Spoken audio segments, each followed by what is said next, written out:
คิดถึงคือที่เป็นบ้า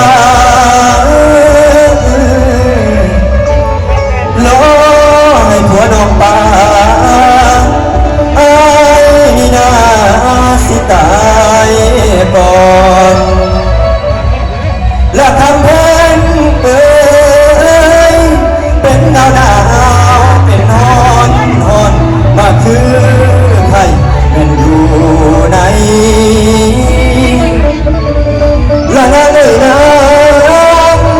ไอ้ลืมเจ้าบ่ได้แม่นสิผ่านมาหลายปีใจก็บ่เคยดีเรื่องเดิมแต่ข่าวนั้นวันเดือนปีสิหมุนยายแต่ใจสายไอ้คือเก่าน้องไปเป็นเมียเขาไอ้นั้นเหงาอยู่พอแล้วมันเป็นแปลวระหว่างสวง